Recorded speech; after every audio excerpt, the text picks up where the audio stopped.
रंगम YouTube channel से मैं विष्णुकांत मिश्र। दर्शकों, आपका एक बार फिर अभिनंदन है, नमस्कार है। देखिए, त्योहारों का सीजन चल रहा है, दीपावली बड़ी करीब है। दीपावली कहा जाता है तमसो माँ ज्योतिर्गमय, यानी मन के अंधकार को दूर करके प्रकाश की ओर ले चले। हम ऐसा कुछ अपने मन में गठित करें, मन को सोचें, मन में चिंतन करें। कभी कभी ऐसा होता है कि दीपावली है, कैसे का क्या होगा, दीपावली में हम कौन कौन सा सामान लावे, कौन कौन सा न लावे, बड़ा मन उदास हो जाता है। एक आर्थिक तंगी, और कभी कभी आर्थिक तंगी होने के कारण कोई अपने दूर है, वो नहीं आया दीपावली में, क्या करे मना करके। किसी का पति नहीं, किसी की पत्नी नहीं, किसी की भाई नहीं, किसी की बहन नहीं, दूर हैं। तो ऐसे में मन की स्थिति को कैसे नियंत्रण करें, आइए इन सब विचारों के ऊपर, इन सब प्रश्नों के ऊपर हम आज इनका उत्तर और निराकरण प्राप्त करने का प्रयास करते हैं अपने प्रिय और अपने आध्यात्मिक परामर्शदाता सलाहकार श्री सुनील श्रीवास्तव जी से। आदरणीय सुनील, नमस्कार। बहुत बहुत आपका अभिनंदन है, बहुत बहुत नमस्कार है जी आपका। हम देखते रहे, पिछले हमारे दर्शक भी कहते हैं कि आप बहुत बारीकी से हर मामलों को बड़ा समझाते हैं। मन की स्थितियां, कभी बड़ा उदास मन हो जाता है, कभी मन बड़ा प्रफुल्लित हो जाता है, और कभी मन कुछ नहीं मिलता तो बड़ा आक्रोशित हो जाता है। तो ये ऐसा क्यों होता है? देखिए, ऐसा है कि मन ही आपके पूरे शरीर को संचालित कर रहा है।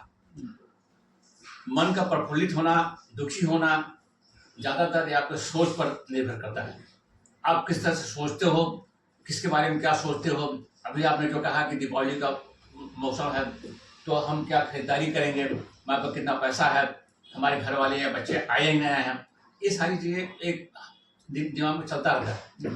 तो मेरा आप लोगों से अनुरोध ये है कि खूब सोचिए, लेकिन उसको जो है एक सकारात्मक सोच करिए।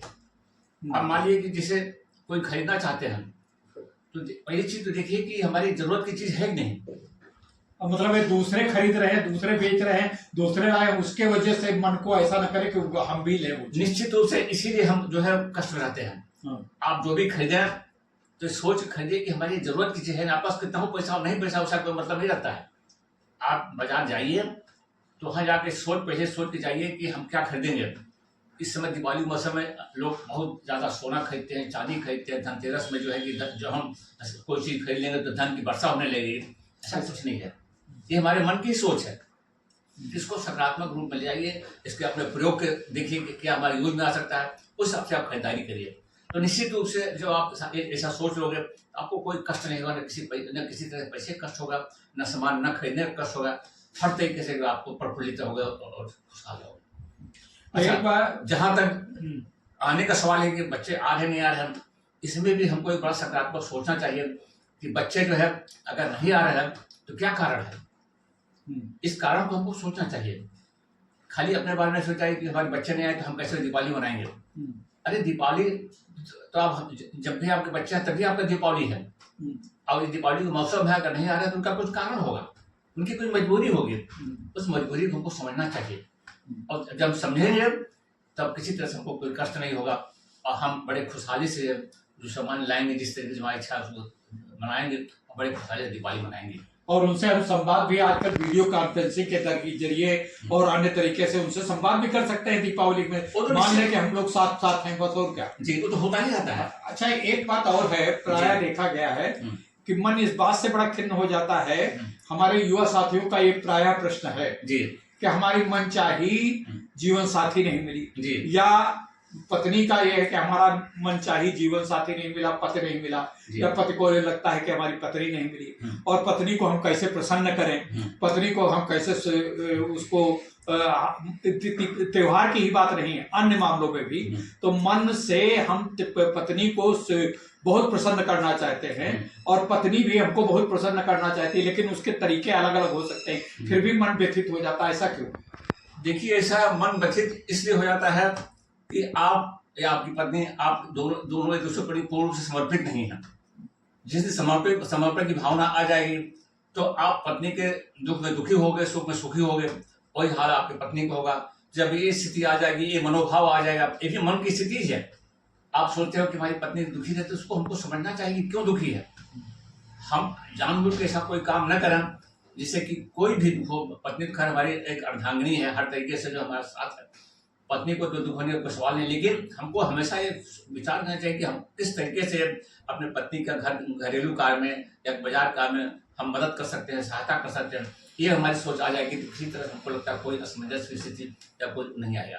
अच्छा, युवा मनों में एक और बड़ा विचित्र मन की बात चल रही है जी। हमने इस बात का देखा है कि अगर किसी महिला के पास अगर किसी पुरुष का फोन आ गया जी, तो पति के मन में संदेह आ जाता है कि इस पत्नी ने पुरुष से क्यों बात की। और अगर पुरुष के पास कहीं उसकी पुलिस का या किसी पुरानी मित्र का या किसी उसकी जरूरतमंद महिला का फोन आ गया उसके पति के पास, तो फिर पत्नी बड़ा इस विषय में बड़ा सशंकित हो जाती है, इनके पास इस लड़की का फोन क्यों आया। तो इस विषय में बहुत क्लेरिफिकेशन देने के बाद बहुत से पेपर में पढ़ते हैं, उसमें ऐसा टकराव हो जाता है कि इन्हीं संबंध विच्छेद तक मामला आ जाता है। ऐसे मनों को कैसे नियंत्रित किया जाए? देखिए, ऐसा है, इसका मैं जवाब पहले दे चुका हूं। जब तक पति पत्नी में पूर्ण समर्पण की भावना नहीं आएगी, जब समर्पण की भावना नहीं आएगी तो हर स्थिति में चाहे कोई फोन आ जाए चाहे कुछ भी आ जाए, शंका का एक विषय रहेगा। आप कहीं जा रहे हो तो पत्नी को शंका होगा कि कहाँ जा रहा है ये, ठीक है ना। तो कहने हमारा तात्पर्य है कि एक पति पत्नी का ऐसा रिश्ता है जो कि एक आपस में सामंजस्य हमेशा बनाए रखना चाहिए, और उसके लिए आपको जहां तक हो सके समर्पण की भावना रखिए और एक दूसरे के भावों को समझिए कि क्या वो चाहती हैं, क्या हम चाहते हैं। इस भाव को रखिएगा तो ना कोई असमंजस स्थिति आएगी, ना कोई किसी तरह से कोई भ्रम होगा और कहीं कोई प्रॉब्लम नहीं होगा। और इसमें प्राय हमारा, और इसमें थोड़ा सा मैं जोड़ना चाहूंगा जी, कि जब हम बात करते हैं और उसको छिपाने का प्रयास करते हैं या उठ के हम चले जाते हैं अलग बात करने से, जी, पत्नी के सामने बात नहीं करते या पति के सामने पत्नी बात नहीं करती, जी, तब शंका ज्यादा बढ़ती है। और उसको या तो बता देना चाहिए कि इस कारणवश हम जा रहे हैं, या उसके सामने बात करें, या बता दे कि इनसे इस विषय में बात हो रही थी, वो आपके सामने हम बात नहीं करना चाहते, जी, तो उसका सुधार हो सकता है। देखिए, बहुत सारी ऐसी बातें होती हैं जो कि आप पत्नी के समझ नहीं बात कर सकते हो। इसमें कोई जरूरी नहीं है कि आप किसी महिला से बात करो, किससे बात करो। बहुत मान लीजिए हम ही आपसे कोई बात करते हैं, अब बहुत सारी ऐसी बातें हैं जो कि पत्नी के संबंध में उससे सबसे बड़ी चीज उसका उसमें कोई मतलब नहीं है, कोई जरूरत नहीं है। तो जब जरूरत नहीं है तो अनावश्यक रूप से हम फोन से बात करके उसको कौन डिस्टर्ब करें। मुख्य चीज ये होता है, वहां चले जाना ना चले जाना कोई महत्वपूर्ण नहीं है, ठीक है ना। अगर कोई आवश्यक चीज है, कोई बातें ऐसी है जो कि आप गोपनीय नहीं बता भी सकते हो, लेकिन बताना जब आप अंदर बढ़िया सामंजस्य है तो ये सब बातें कोई मान्य नहीं रखती। अच्छा, एक और युवाओं का प्रश्न ये है जी, कि जैसे प्रतियोगिताओं के लिए बड़ी तैयारी करते हैं बच्चे, और बहुत कोशिश करते हैं कि ये इम्तिहान पास कर लें, ये बीट कर लें, ये कर लें, और फिर उसमें सफल नहीं हो पाते हैं, और दूसरा बच्चा जो उनसे कम करता है या उनसे ज्यादा करता है वो सफल हो जाता है, तो उनके मन में एक बड़ी विकृति आ जाती है, मन उदास हो जाता है, और मन ये कहता है कि यार पता नहीं हमारे साथ ही ऐसा क्यों होता है। तब वो कभी भाग्य को कोसता है, कभी ये कहता है कि हमने शायद इनके हीन भावना से ग्रस्त होता है। ऐसे युवाओं को कैसे उनको आप क्या संदेश देंगे? देखिए, ऐसा है कि युवाओं को सबसे बड़ा संदेश है कि सबसे बड़ी चीज है कि अपनी पात्रता समझाओ कि हम किसी के पात्र हैं। अगर पात्र हैं कि हम कोई कंपटीशन में कि हमारा जो है एकेडमिक क्वालिफिकेशन है, आप जो नंबर पाए हैं उससे हम कितने पात्र हैं और कितना समय हम दे सकते हैं, उसी से सारा अपना आंकलन करना चाहिए। आप करो तैयारी IAS की, अब आप उसके पात्र नहीं हो तो आपको निश्चित रूप से जो है आप हीन ग्रंथि से ग्रसित हो जाओगे, क्योंकि कभी आप सेलेक्ट नहीं हो पाओगे। हाँ, ये जरूर है कि कभी कभी इसमें भाग्य का प्रारंभ कभी हाथ साथ आता है कि 1-2 नंबर से जो है IAS बनने से चूक जाते हो। इसमें आपको कभी भी हीन भावना नहीं लानी चाहिए। कहा गया कि किए हुए कर्म का फल अवश्य मिलता है। आपने अगर IAS की तैयारी की है, अच्छे ढंग से तैयारी की है, तो निश्चित रूप से अगर आप सेलेक्ट नहीं होते आपका प्रारंभ उसमें साथ आ जाता है, लेकिन आप और भी कंपटीशन तैयारी करोगे तो आप निश्चित रूप से सेलेक्ट हो जाओगे। अच्छा, आप कुछ आध्यात्मिक बात कर रहे हैं जी। अच्छा, मन को कहा गया है, मन जो है इसका नियंत्रण करता कोई और है जी। इसका मन का नियंत्रण हम कहाँ से करें, कैसे करें? देखिए, मन का नियंत्रण तो आपको खुद करना पड़ेगा। मन का नियंत्रण कोई और नहीं। कहा गया है कि इंद्रिय, उसके बाद जो है इंद्रिय के बाद मन, बुद्धि और आत्मा। तो अगर आपने आत्मा तो खैर बहुत एक दूर विषय है, बहुत लोग आत्मा तक पहुंच नहीं पाते हैं, लेकिन आप जैसे मंत्रों का जप करते हैं या पूजा पाठ करते हैं, इससे आपकी बुद्धि जो प्रखर हो जाती है, बुद्धि की जब प्रखर हो जाएगी तो मन को धीरे धीरे नियंत्रित करने लगेगी, क्योंकि मन इतना ज्यादा भागता, तेजी भागता है। अभी एक क्षण यहाँ, अभी एक क्षण वहाँ है, अभी कुछ कहता है कि ये हम खाएंगे, वो तो उसमें आपको जो है बुद्धि को अपने आपने जो है अगर कर लिया, जैसे गीता में क्या है कि आप बिल्कुल साम्य भाव से रहिए। तो खैर गीता तो मान लीजिए ज्यादा तो नहीं पढ़ते होंगे, लेकिन हर स्थिति में बुद्धि को ही आपको अगर आपने कंट्रोल कर लिया तो मन तो अपने आप कंट्रोल हो जाएगा। अंतिम प्रश्न है जी, आप और हमारे ऐसे उम्र के लोगों के लिए जी, प्राय जैसे हम लोग शुगर से ग्रस्त हो जाते हैं, जी, शर्करा का बीमारी हो जाती है, और उसमें हमारा भी मन होता है कि रसगुल्ला खाएं, दावतों में जाते हैं, ये चीजें मीठा चीजें रखी, ये चीजें रखी हैं, और बड़ा मन करता है कि ये खाएं, और फिर खाने का मन भी करता, कभी कभी हम उसको खा भी लेते हैं और शुगर ज्यादा बढ़ सकती है, लेकिन फिर उसके साथ नियंत्रण करते हैं। तो ऐसे समय में उन खाने की चीजों से अपने मन को कैसे नियंत्रित करें? देखिए ऐसा है कि आपने मन को जो रोगों से प्रेरित किया है, ये बहुत बड़ी चीज है। आधे रोग तो आपके मन के सोचने से हो जाते हैं। कहा कि जिस चीज को आप सोचोगे कि मुझे शुगर की बीमारी हो गई, मुझे ये बीमारी हो गई, अगर मन में आपने बैठा लिया तो निश्चित रूप से नहीं होना हो जाएगा। जहां तक खाने का सवाल है, अगर आप परहेज करो, सारी चीजें कर रहे हो, आपको अगर इच्छा हो रही है खाने की, तो इच्छा को कंट्रोल मत करिए। अगर इच्छा है, सामने आपको शुगर की बीमारी है, तो आपको मिठाई रखा है, तो खाने में कोई दिक्कत नहीं। हाँ, किसी चीज का अधिकता नहीं होनी चाहिए, अगर अधिकता होगी तो वही नुकसान करता है।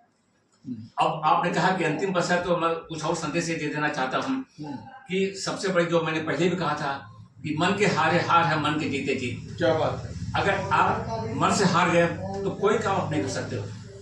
तमाम विश्व की लड़ाइयां हुई, सारे कार्यक्रम हुए, तो जब किसी को अगर हराना हो तो उसको मानसिक रूप से आप कमजोर कर दीजिए। मानसिक रूप से अगर आप कमजोर कर दोगे, निश्चित रूप से कोई भी, अगर एक पहलवान भी है तो अगर वो मानसिक रूप से कमजोर है, कुछ नहीं कर सकता है। शारीरिक बहुत हष्ट-पुष्ट है, लेकिन कुछ नहीं कर सकता है। एक लेबर जो है मेहनत करता है, लेकिन किस लिए मेहनत करता है कि हम जो है कमाएंगे। तो अगर उसी तरह जो एक मतलब कि जो बुद्धिजीवी पहलवान होता है, वो इसलिए मेहनत करता है कि हष्ट-पुष्ट होंगे, तो हष्ट-पुष्ट हो जाता है। लेबर कभी हष्ट-पुष्ट नहीं होता है, जब भी मेहनत होता है वो भी करता है। तो मेरा कहने मतलब ये है कि मन को ही आप अपने उस पर रखिए, मन को कंट्रोल रखिए। न कंट्रोल कर पाइए तो ये जरूर विवेक को लगाइए कि जो हम कार्य कर रहे हैं वो अच्छा हो रहा है, गलत, इसका क्या परिणाम, सबसे पहले इसका परिणाम सोचिए, इसका परिणाम क्या होगा। इसको इस तरीके से कंक्लूड करेंगे दर्शकों। कभी कल मैं दूरदर्शन पे प्रेमानंद महाराज का देख रहा था। प्रेमानंद महाराज जी की स्थिति, बीमार है और बहुत इस समय भयंकर रूप से बीमार है और गंभीर स्थितियों में है। उनकी दोनों किडनी खराब हैं और इनका डायलिसिस प्राय ज्यादा चल रहा है, ज्यादा नंबर पे चल रहा है। तो अभी 4-5 दिन पहले वो दर्शकों के सामने आए और उनके दर्शक उनसे पूछा कि आपको भय नहीं है?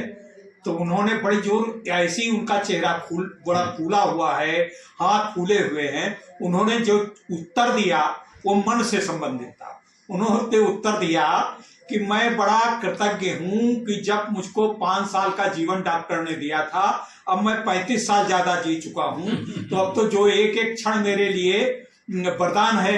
तो मन मेरा ये है, मन के हारे हार है, जो अभी गुरुजी ने कहा कि मन के हारे हार है। तो उन्होंने इसी शब्द को कहा कि मुझको सोचने का मौका नहीं मिलता कि मैं बीमार हूं। मैं तो आप लोगों से, डॉक्टर ने बताया बीमार हो, आपको ये होना चाहिए, उनकी बात मानता हूं। डॉक्टर ने हमसे कहा कि इस समय मैं आपका भक्त नहीं, मैं डॉक्टर होकर के आपके पास आया हूं, तो उसकी बात मुझे बड़ी अच्छी लगी।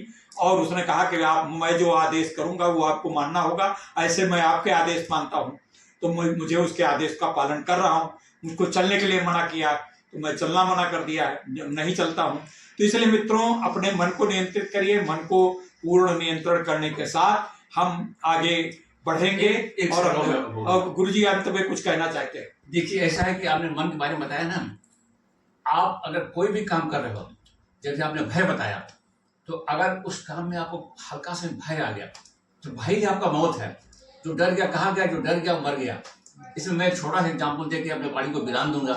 हमारे एक मित्र के छोटे भाई हैं, वो एक छोटा मोटा व्यापार करते थे, ठीक है ना। वो व्यापार में उनको कुछ, उनके अनजाने में कुछ गलतियां हो गई, जिससे उनको अब लगता है, भय समा गया कि मुझे इतनी नोटिस आएगी, ये करना पड़ेगा, वो करना पड़ेगा, ऐसे भरना पड़ेगा, और उसी सोच में जो है घुटे जा रहे हैं।